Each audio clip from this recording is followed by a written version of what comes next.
In Quran chapter 4 verse 82, the Quran throws a challenge and says, if it were not from Allah, we will find therein many contradictions. This implies that if a book has no contradictions, then it must be from Allah. If I write a math textbook and it has no contradiction, then is it from Allah? This is a weird test, but I decided to take the Quran's challenge to see if I will find contradictions in it. Indeed, I found many contradictions. These are the top 18. The first one, how many days did creation take? According to Quran chapter 7 verse 54, indeed your Lord is Allah who created the heavens and the earth in 6 days.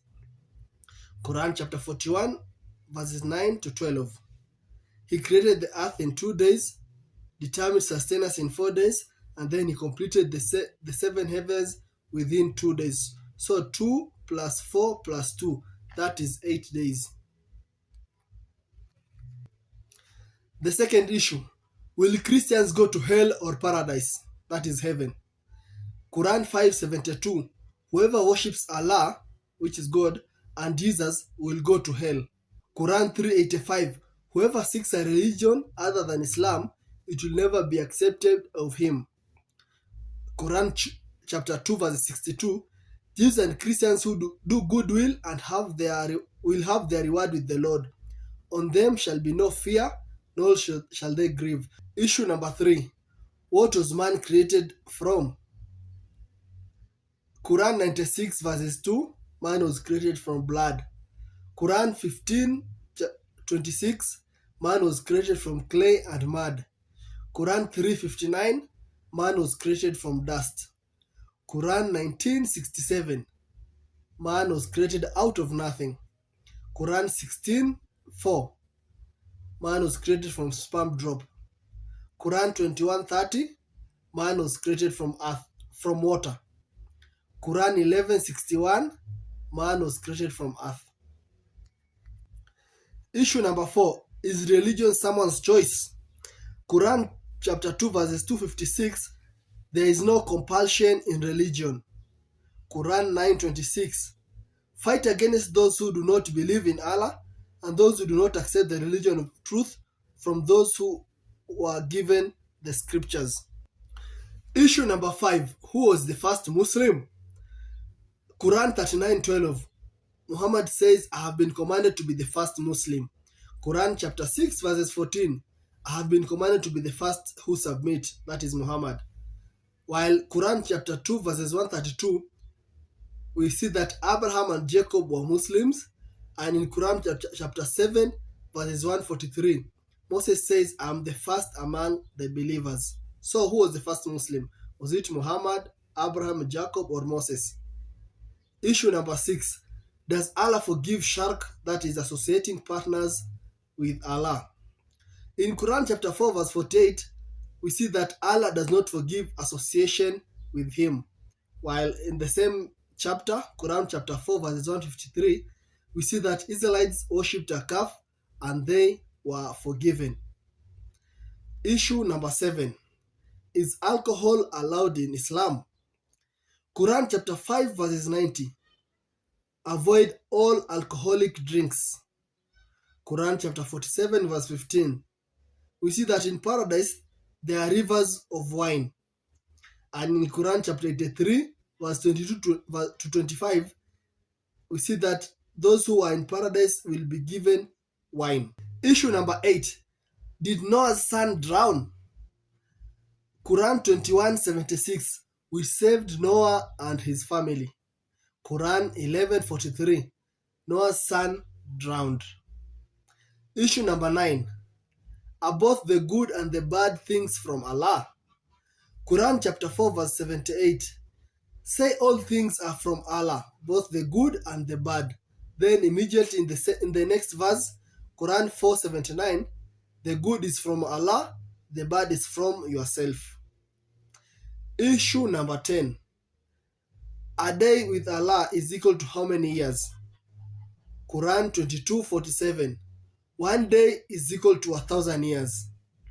Quran 52 verses 5, 1 day is equal to 1,000 years. Quran chapter 70 verses 4. One day is equal to 50,000 years. Issue number 11. Which was created first, heaven or earth? Quran 2:29. He created earth, then heaven. Quran 79:27 to 30. He created heaven first, then the earth. Issue number 12. Who was the first prophet in Arabia? Quran chapter 2 verses 125 to 128. We see that Abraham and Ishmael were the first prophets in Arabia. Quran chapter 28 verses 46. Muhammad was sent to a people who no one had come before. So who was the first prophet to Arabia? Issue number 13.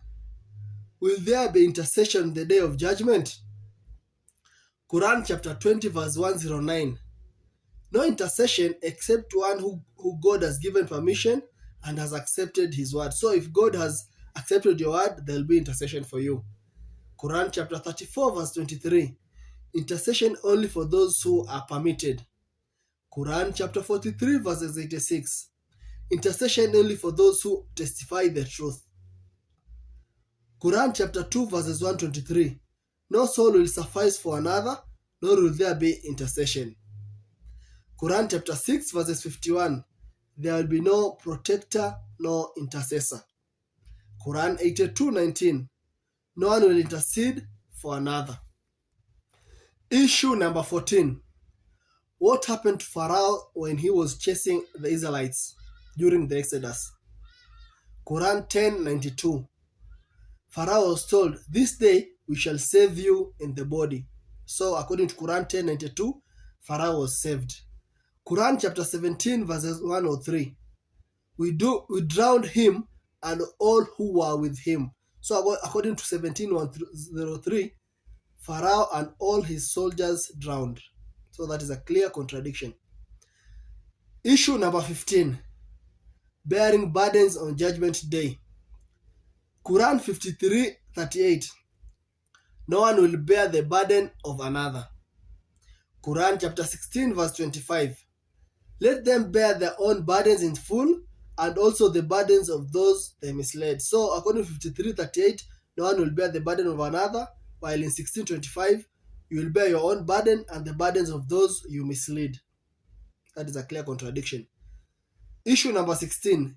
Is doing the right thing predestined or it's your own choice? Quran 14:4. Allah sends astray whom he wills and guides whom he wills. So that shows predestination. Allah has already planned that he will either guide you or lead you astray. In Quran 18:29, whoever wills, let him believe. Whoever wills, let him disbelieve. So in 18:29, it shows that it's your own will. It's not Allah who predestines your choice. Issue number 17. Can Allah's words be changed? Quran 6:115. None can alter his words. Quran 2:106. We abrogate verses and bring better or similar verses. So 6:15, Allah's words cannot be changed. 2:106, Allah's words or these verses can be changed. Issue number 18. Is Quran a detailed explanation of all things? Quran chapter 12 verse 111. The Quran is a detailed explanation of all things and a guidance. Quran chapter 7 verse 3.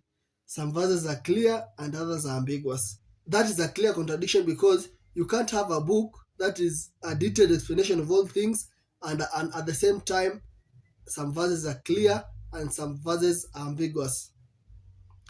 From the challenge given by Quran chapter 4 verses 82, we see that the Quran has many contradictions and we can therefore conclude that Islam is false. If you find this video helpful, please like, share and subscribe. Be blessed.